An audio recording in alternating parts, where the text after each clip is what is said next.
Hey guys, I'm a gaming potato, and welcome back to my series Blueprints by Design. So in today's episode, we have plastic. Mega plastic. We've got 8 full blue belts of plastic here. And as I mentioned in my last episode, there's a couple little blips here that I'm still trying to get worked out. But I should have those sorted fairly soon. But now we need a ton of petroleum gas to fuel this. Specifically, let's see how much we need.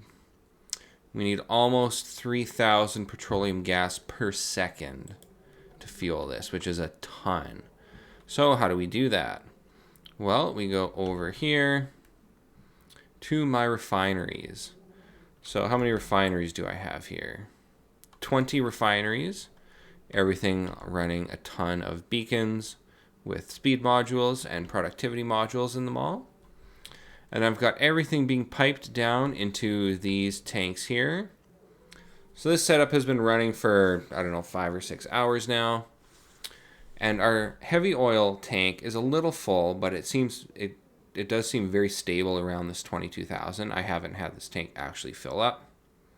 Then I've got my light oil tank, which is basically consistently empty. You can see there's basically nothing in it at all. It's all being pumped out and converted into petroleum gas. And then I also have these 2 tanks of petroleum gas here, which are also basically near empty and constantly being pumped out to turn into plastic. So this full setup is specifically designed to turn everything, all of this, into petroleum gas for plastic. So that's this blueprint here. This will take that full line of 20 refineries.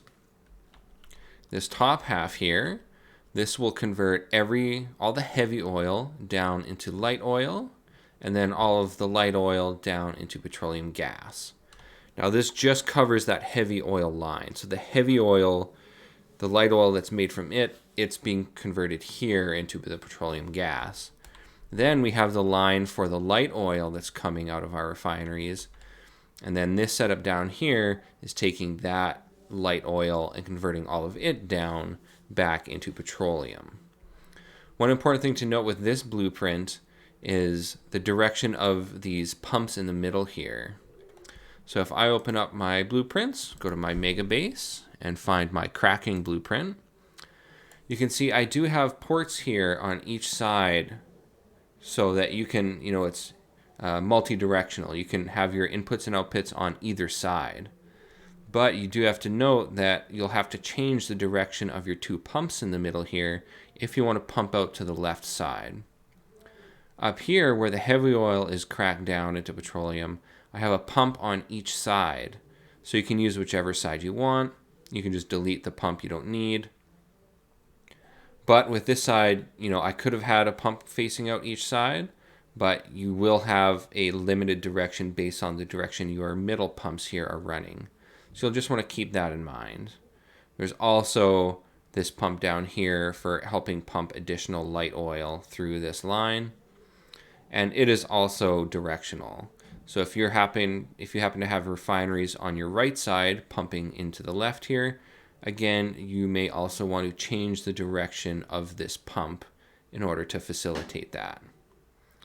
So you can see the top light oil and bottom light oil line are not actually connected here.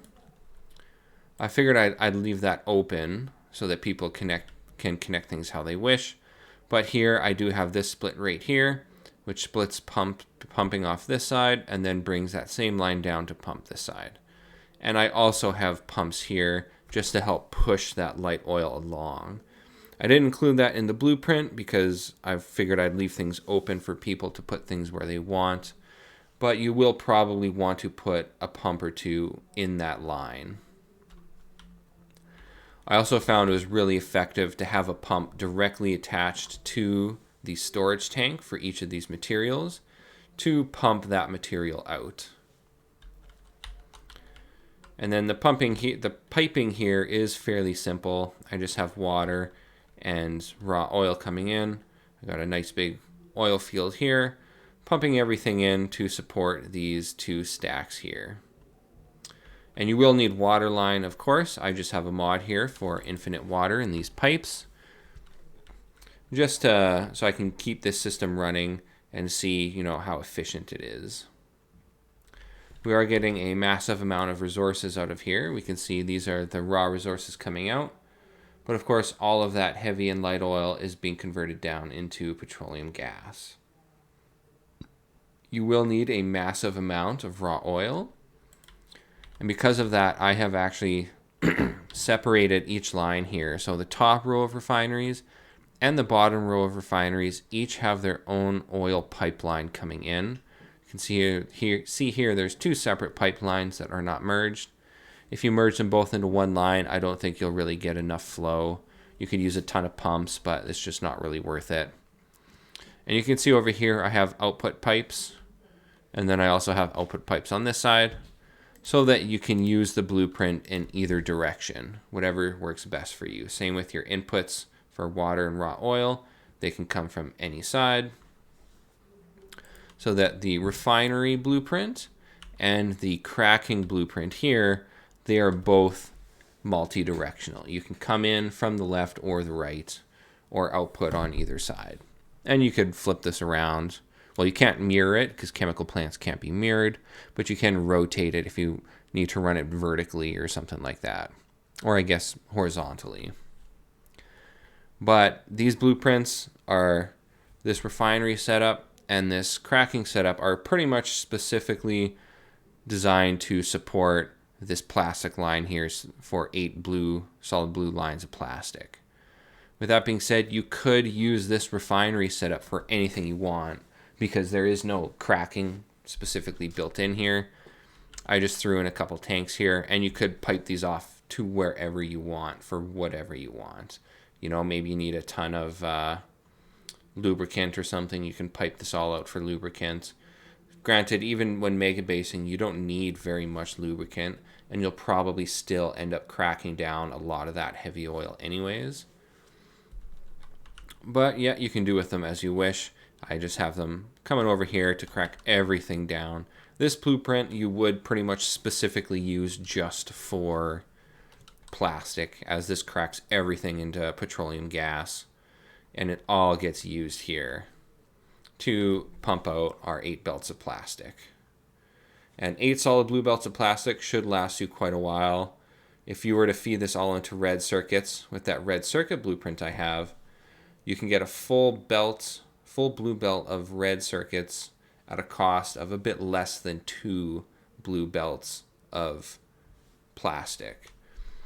So from all 8 belts here, you could funnel all of this into red circuits, and you could get yourself 4 blue belts of red circuits.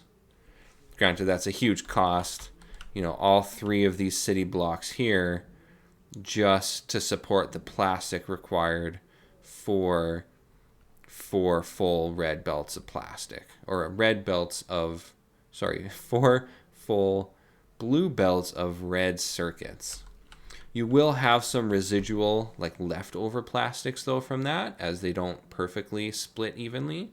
So you could even throw in some splitters and split off some of that extra plastic into some other things as well. But I think that's all I have for this episode. The plastic build here required 3 full city blocks just to produce these 8 belts of plastic. But I think it's a pretty good setup. That's a ton of plastic you can do a lot with. So I think it'll be a good thing to have. And the nice thing too is it's so easy to just copy another line of all 3 of these blueprints right below them and get yourself another 8 belts of plastic if you need it. Well, that's all I've got for you today. If you enjoy my content, please like, comment, and subscribe, and I'll have more episodes for you soon. All right, thanks. Bye.